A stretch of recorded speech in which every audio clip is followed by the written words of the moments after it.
De olho nos abusos, depois de denúncias, Procon fiscaliza postos que aumentaram o preço da gasolina.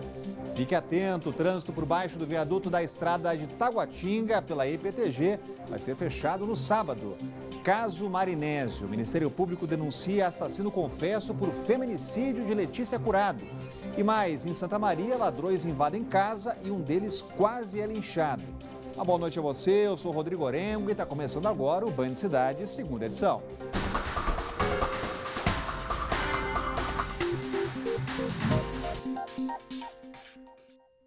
Novidades no caso do maníaco de Planaltina. O Ministério Público denunciou hoje Marinésio Olinto pelo assassinato da advogada Letícia Curado. Ele também confessou ter matado Genir Pereira. Marinésio é investigado por outros crimes envolvendo pelo menos 10 mulheres. Menos de um mês depois da prisão de Marinésio dos Santos Olinto, de 41 anos, o Ministério Público do Distrito Federal denunciou o cozinheiro ao Tribunal do Júri pelo assassinato da advogada Letícia Curado. Foi denunciado por 4 crimes: homicídio quintuplamente qualificado, motivo torpe, meio cruel, para ocultar a existência de um outro crime, no caso a tentativa de estupro. Houve também a qualificadora do feminicídio. Se Marinésio for condenado pelos crimes de homicídio, tentativa de estupro, ocultação de cadáver e furto, ele pode pegar até 43 anos de prisão. A denúncia é referente apenas ao assassinato de Letícia, mas ele é ainda investigado pela participação em pelo menos 10 casos. A expectativa é que Marinésio vá à júri popular. O MP ainda entendeu que seria caso de pedir a prisão preventiva do assassino confesso por ser uma pessoa de alta periculosidade. Claramente é um indivíduo que não tem a menor condição de ficar solto, responder o processo em liberdade, poderia fazer novas vítimas. Há relato de uma outra vítima, Abigail, que ela é atacada pelo Marinésio um dia depois do caso da Letícia, então em intervalo de tempo muito curto ele estava atacando, fazendo novas vítimas. Evidentemente o Ministério Público pediu a prisão preventiva, entendemos que ele deve responder o processo preso até que seja condenado. A polícia concluiu o laudo do carro de Marinésio e encontrou as digitais de 2 mulheres. Uma delas procurou a delegacia para denunciar que tinha sido atacada por ele. E a outra, uma garota de programa, disse que manteve relações com o cozinheiro, mas não foi violentada. Já a Letícia foi assassinada no dia 26 de agosto em Planaltina. Ela estava indo para o trabalho e entrou no carro de Marinésio depois que ele ofereceu transporte pirata. O corpo da advogada foi encontrado às margens da DF-250, entre Planaltina e o Paranoá. Depois da prisão, ele ainda confessou ter matado Genir Pereira de Souza, de 47 anos, após pegá-la em uma parada de ônibus. Desde a divulgação dos crimes, diversas mulheres já procuraram a polícia para denunciar Marinésio por estupro, tentativa de estupro e homicídio. A gente continua de olho nesse caso, vamos falar de mais violência, mas agora no trânsito, 10 ciclistas morreram nas pistas do DF. O caso mais recente aconteceu na noite passada. Renato Carlos Rezende, dos Santos, de 41 anos, passava pela BR-080 de bicicleta quando foi atropelado. Haja paciência, horário de pico é assim mesmo. Acelera, para e espera até poder acelerar de novo. É natural esse trânsito nas grandes metrópoles. E olha que Brasília, comparada a outras cidades, ainda está no lucro. Atualmente a frota aqui é de pouco mais de 1.800.000 carros. Número que de uns tempos para cá tem sido complementado por outros meios de transporte. Já é comum cruzar com pessoas de bicicleta, ainda tem a galera do patinete, que incorporou a rotina de idas e vindas, este transporte elétrico sobre 2 rodas. Com cada vez mais gente disputando espaço pelas ruas, as regras de trânsito são fundamentais para evitar acidentes, como, por exemplo, o que aconteceu na noite de ontem na BR-080. Renato Carlos Rezende dos Santos, de 41 anos, passava pela rodovia de bicicleta quando foi atropelado. Ele não resistiu aos ferimentos. Até junho deste ano, 10 ciclistas morreram aqui no DF. Números que as ONGs de incentivos aos meios de transporte alternativos lamentam. É uma perda para a família, né? É lamentável, ainda cria essa sensação de insegurança, né, na população. Então, assim, acho que o governo deveria se atentar a cada morte, a cada atropelamento, né? Isso não é só ciclista, mas também pedestre. A gente tem visto atropelamentos de pedestres, tanto na faixa quanto fora da faixa. Então, a gente ainda tem um cenário aí de imprudência né, de excesso de velocidade. Este acidente envolvendo o ciclista aconteceu na véspera da Semana Nacional do Trânsito e Mobilidade.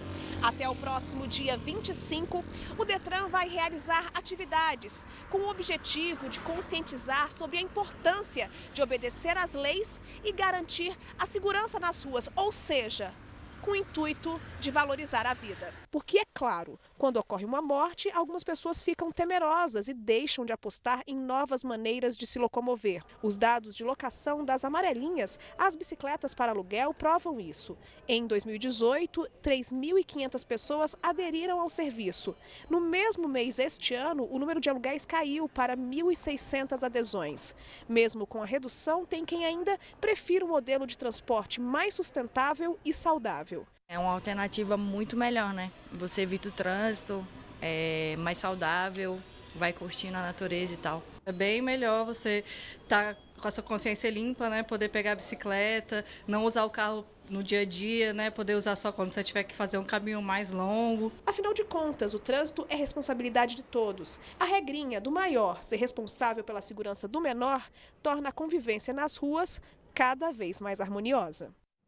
E vamos ver imagens agora do nosso helicóptero da Band News FM, feitas há pouco pelo nosso repórter Rafael Procópio. As imagens são de um incêndio na Asa Norte, um apartamento no 3º andar de um dos blocos da 410 Norte. Você está vendo aí as imagens. Os bombeiros já começaram o processo de rescaldo.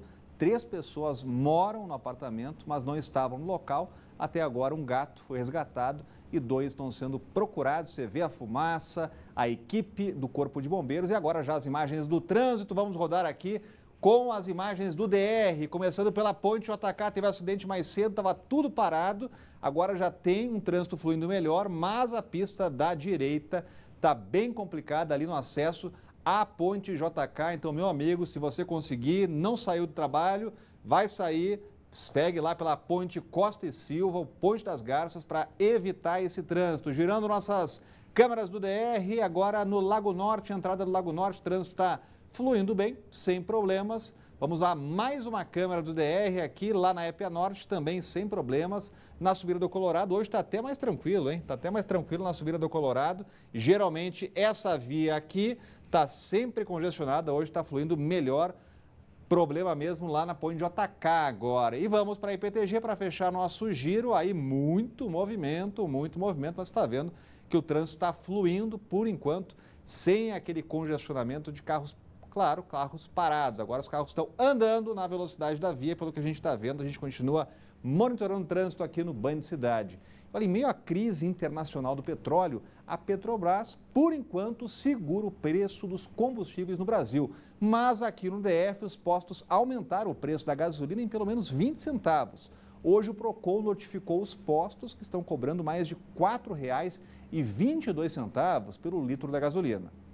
R$ 4,39. Esse é o preço do litro da gasolina nesse posto na Asa Norte. Eu acho que deveria ter uma fiscalização mais em cima, né, para observar o que está acontecendo, porque preço desse jeito aí fica complicado para nós. Pois é, um aumento de quase 20 centavos em relação à semana passada. De acordo com o Procon, o preço médio cobrado até o último sábado não passava dos R$ 4,22. Por mais que você saia procurando onde o posto de gasolina é mais barato, você não consegue encontrar, que todos os preços que estão combinados é o mesmo valor.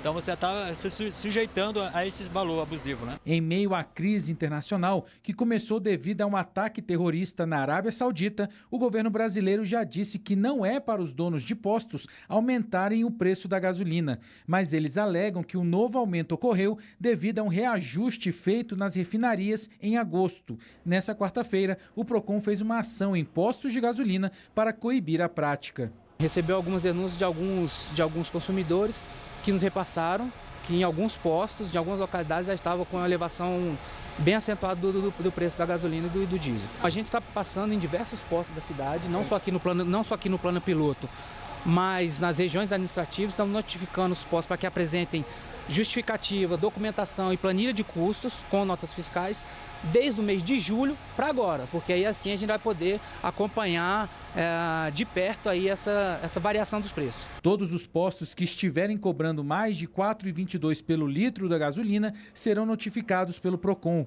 Os donos terão 10 dias para se explicar e, se for comprovado que o aumento foi irregular, poderão ser multados.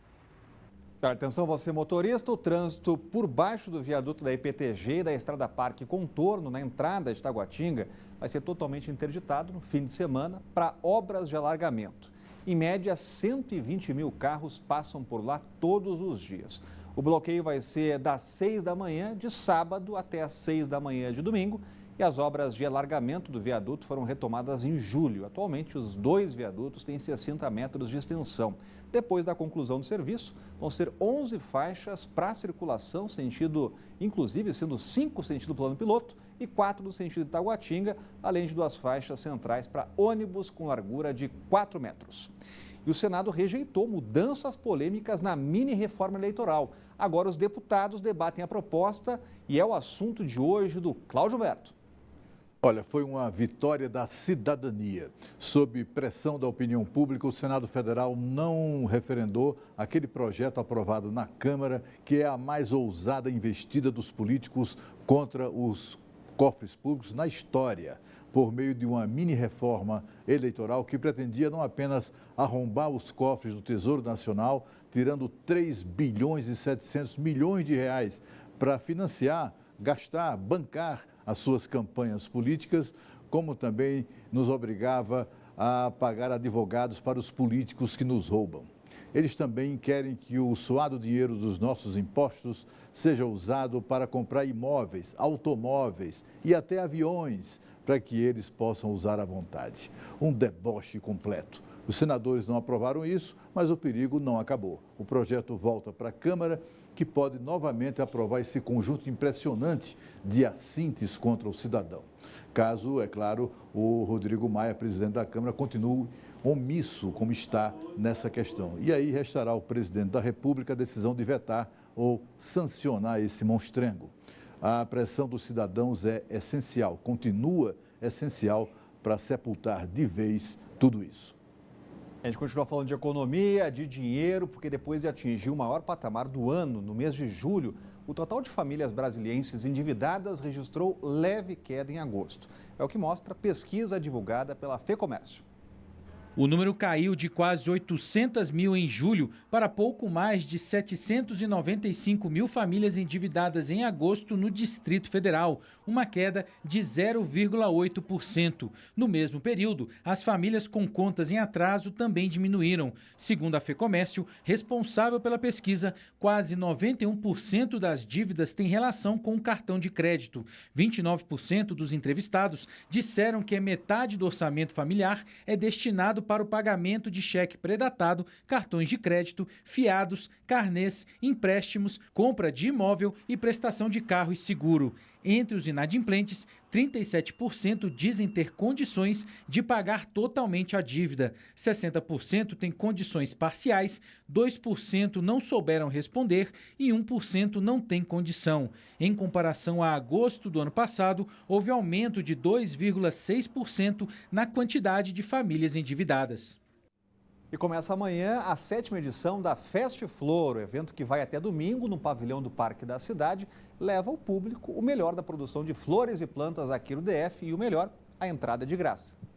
Serão 200 estandes para exposição e venda de plantas e flores, além de acessórios, presentes, produtos e serviços para decoração. No Distrito Federal, o mercado de flores movimenta cerca de 200 milhões de reais por ano e emprega aproximadamente 3.500 pessoas. A capital é o terceiro maior mercado consumidor de flores no país e o primeiro se o tamanho da população for levado em conta. Além de comprar, o público também pode participar de oficinas gratuitas de arranjos e decoração. Quem já trabalha ou deseja se profissionalizar na área poderá participar de workshops, seminários e oficinas pagos. Para mais informações sobre a programação e atividades, basta acessar o site festflor.com.br. O evento, no pavilhão do Parque da Cidade, começa nesta quinta-feira e vai até domingo. A entrada é gratuita. Agora é lei, os pacientes com suspeita de câncer devem ter a confirmação do diagnóstico em no máximo um mês. Tem informação chegando ao vivo com o Cláudio Marcos, no estúdio da Band News FM. Vamos interligar os estúdios aqui, trazer informações lá da Band News, porque em 20 minutos tudo pode mudar. E será que vai mudar mesmo, Cláudio? A gente vê tanta coisa que está na lei e não é cumprida, mas agora tem que cumprir, né? Boa noite, Cláudio. Boa noite, Rodrigo. Boa noite a todos. Olha, derrubado o veto aí do governador, né, para essa proposta, para esse projeto de lei. Foi aprovado, então, pela Câmara Legislativa. Agora, como você falou, é uma pergunta ainda que está no ar, né? O projeto foi aprovado, pacientes com câncer, então, terão prioridade de atendimento na rede pública de 30 dias. Se não tiver vaga na rede pública, a lei autoriza que o GDF faça a contratação na rede privada, ou seja, encaminhe esse paciente para a rede particular para que ele possa ser atendido. A gente ouviu aí algumas pessoas, inclusive a reportagem da Band News, muita gente duvidando se essa lei mesmo vai entrar em vigor, se ela vai valer, e algumas pessoas até colocando aí em dúvida a constitucionalidade desta proposta. Outra pergunta, Rodrigo, que ainda não foi respondida, é se o GDF vai ter, inclusive, recurso em caixa para fazer valer essa regra. Agora é o mínimo, né, Cláudio? Dá 30 dias para um diagnóstico de quem está lutando, para quem está lutando aí contra o câncer. É uma batalha, uma corrida contra o tempo. Agora, sabe por que muita gente fica com o pé atrás? Porque hoje, no Distrito Federal, as pessoas, inclusive, não têm leitos, é obrigação do Estado, recorrem à Justiça, conseguem decisão judicial e muitas vezes nem assim conseguem leitos, né, Cláudio? Isso é verdade. Infelizmente, essa cena não é uma novidade, esse cenário se repete. Tem pacientes, Rodrigo, com câncer, aguardando há mais de 45 dias apenas o resultado da perícia. Uma personagem que é ouvida pela Band News FM está com diagnóstico de câncer, ela precisa de cirurgia e está na fila de espera. E aí, cada segundo é essencial, é fundamental. Vamos torcer para que realmente essa lei seja cumprida. Valeu, Cláudio. Lá na Band News FM, em 20 minutos, tudo pode mudar.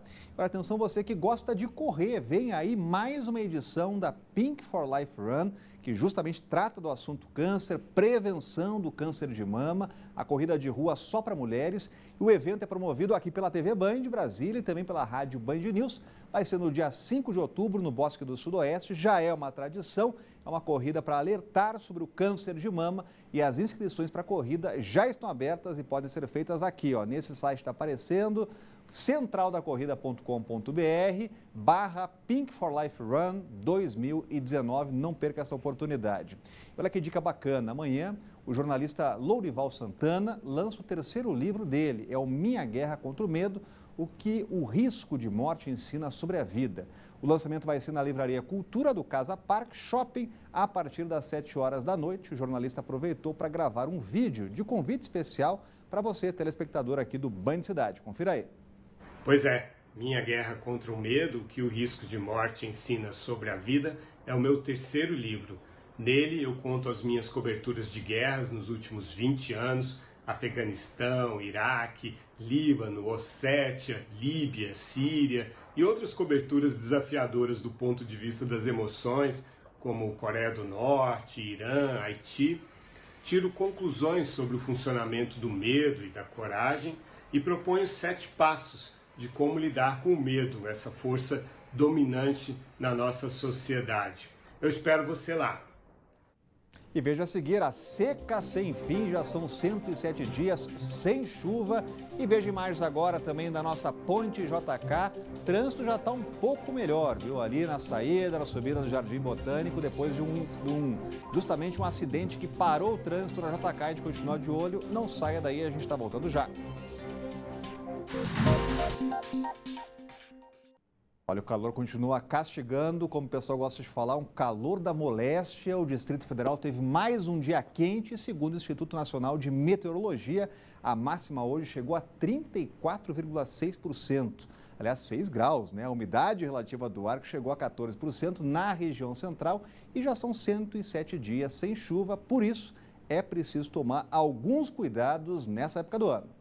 Ainda faltam 5 dias para a chegada da primavera e os termômetros continuam nas alturas. A previsão é que até sábado a máxima fique na casa dos 34, 35 graus. Já a umidade vai ficar em torno de 20%. A gente sente assim, o nariz, né, muito ressecado, a boca, acorda com a boca muito seca, os olhos tem que estar lubrificando o tempo inteiro, a pele, né? Então assim, eu tomo banho, depois tomo um banho de creme. E se tá quente para você, imagina para quem trabalha na rua. É muito ruim. Tá sofrendo muito? Muito sofrendo muito com esse calor. As recomendações gerais são beber muita água, usar protetor solar e evitar exposição ao sol entre as 10 da manhã e 5 da tarde. Mas nem todo mundo segue essas regrinhas. Nossa equipe esteve no Parque da Cidade e flagrou muita gente se exercitando. A Paula chegou a passar mal de tanto calor. Outro dia eu passei mal mesmo de vomitar, porque quando você desidrata, né, a tendência é você vomitar e tudo mais. Passei mal, mas aí eu continuei tomando água, me hidratando mais ainda para melhorar. Outro grupo que sofre são as mulheres grávidas. Isso porque é comum que gestantes tenham a temperatura do corpo mais alta. Junta isso com o calor, então... Elas têm uma chance de desidratar muito maior. Então, elas têm que ficar atentas a sintomas como dor de cabeça, tontura, vertigem, boca muito seca, pele seca ou pegajosa, a urina que está diminuindo também, está ficando mais concentrada. Esses sintomas têm que ser de alerta nessa fase de calor, porque muitas vezes é necessária uma internação até para hidratar. Já são mais de 100 dias sem chuva no DF. E enquanto isso, a população se vira como pode. A Ana Luísa está grávida de gêmeos e conta os truques que tem usado para amenizar a sensação de calor e de secura. Aqui é ventilador ligado 24 horas por dia, porque como aqui é alugado, eu não coloquei ar-condicionado, precisei mudar o estilo de roupa que eu uso, roupas muito mais leves, que circule mais vento. Estou sempre de cabelo preso e abusando da hidratação, bastante água, banho gelado, pelo menos 3 vezes no dia para conseguir suportar esse calorão. 78 mortes por suicídio foram registradas neste ano aqui no Distrito Federal. Aproveitando a campanha Setembro Amarelo, que alerta para a prevenção de suicídio, uma empresa aqui de Brasília decidiu distribuir abraços. É isso mesmo, para levar um pouco mais de amor e vida para as pessoas. Nada como um abraço bem apertado para recarregar as energias. Clarice foi surpreendida no meio do expediente e se sentiu até mais leve durante o trabalho. Quando você tem demonstrações de carinho, tudo se torna mais leve na sua vida. A iniciativa Aproveita o Setembro Amarelo, campanha de prevenção ao suicídio, para distribuir abraços nas pessoas. Eu acho que é um passo para a gente chegar e se aproximar mais das pessoas e poder conectar com elas, para poder entender quais são os problemas e poder abrir um diálogo. Eu acho que o abraço às vezes quebra esse gelo e a gente pode abrir um diálogo melhor para poder, aí sim, poder chegar a assuntos mais profundos, como essa questão da depressão profunda que pode levar ao suicídio. Desde o início da ação, pelo menos 2.000 pessoas já foram abraçadas. Muita gente às vezes se emociona, né? Tem uma situação de, opa, o que está acontecendo? Mas logo são receptivas e abrem os braços e realmente são bem receptivas à ação. Segundo uma pesquisa norte-americana, o abraço diminui os sintomas de estresse e deixa a vida mais leve. A Sheila concorda e diz que um abraço pode ser capaz de mudar a realidade de quem está se sentindo triste e desamparado. O amor parece que ele se perdeu, alguns valores foram-se embora. E aí eu começo a fazer uma reflexão, não foi embora. Basta a gente dar importância ao que dá importância, que são os valores, um abraço, um sorriso, um cuidado, um olhar ao próximo, né? Isso faz tão bem e não custa nada. E a gente lembra que mais de 90% dos casos de suicídio poderiam e podem ser evitados. Basta que a pessoa procure ajuda ou seja ajudada. Lembrando que tem o CVV, faz um trabalho super importante, o Centro de Valorização da Vida, trabalho muito bonito, escuta, orientação, o pessoal está sempre lá à sua espera, a ligação é de graça, o número é 188. E se você é do tipo que busca uma oportunidade de estudar no exterior, então fica ligado aí. A 24ª edição do Salão do Estudante começa amanhã, a partir das 3 da tarde, no Centro de Convenções Brasil 21. E a feira vai contar com a presença de representantes de universidades e escolas estrangeiras de 16 países diferentes, além de agências de intercâmbio. O objetivo é abrir as portas para que os estudantes consigam bolsas e oportunidades fora do Brasil. E para participar é necessário fazer o cadastro pelo site, então anote aí, salãodoestudante.com.br. E veja a seguir, em Santa Maria, ladrões invadem casa e um deles é quase linchado. Imagens de novo da ponte JK, trânsito ainda está lento lá na JK, melhora um pouco na subida para o Jardim Botânico. Não saia daí, a gente volta já. Em Santa Maria, 3 ladrões invadiram uma casa hoje cedo. No momento, 4 pessoas estavam no local, 2 irmãos, a mãe deles e o marido dela. Os moradores reagiram e 2 deles ficaram feridos. Um deles levou um tiro e outro uma facada, mas eles estão fora de perigo. 2 ladrões conseguiram fugir, mas o terceiro acabou levando uma surra. Esse vídeo que vai aparecer agora mostra a confusão. Parte da confusão foi feita por um vizinho. O ladrão quase foi linchado e depois da surra ele foi levado para o hospital, bastante machucado. Todos os envolvidos foram levados para a delegacia e os ladrões foram reconhecidos pelos donos da casa e seriam moradores da região. Os outros 2 criminosos ainda seguem foragidos. E a Polícia Civil prendeu um homem por furtar um lar de idosos em Sobradinho. O ladrão entrou no local pelo menos 3 vezes. Os crimes ocorreram no Lar dos Velhinhos Bezerra de Menezes, na quadra 14 de Sobradinho. Em uma das imagens das câmeras de segurança, um homem de 41 anos aparece andando dentro do local. Segundo a polícia, em 3 ocasiões ele praticou os crimes. Ele levou utensílios de cozinha como pratos, talheres e garrafas térmicas, além de 2 botijões de gás. A polícia prendeu o homem, que é morador de rua, nessa terça-feira depois dele invadir o projeto social pela 3ª vez e se assustar com a presença de um vigilante. O ladrão estava em liberdade provisória e, se condenado mais uma vez, pode pegar até 8 anos de prisão. Aqui na Band, você sabe, tem um canal direto para fazer denúncias, mandar vídeos aí como esse que a gente acabou de mostrar e mostrar os problemas aí onde você mora. O WhatsApp do Band Cidade já está aparecendo na sua tela, então anote aí 99976-9204. Obrigado pela sua companhia, está chegando aí o Jornal da Band, uma boa noite, a gente volta amanhã. Tchau!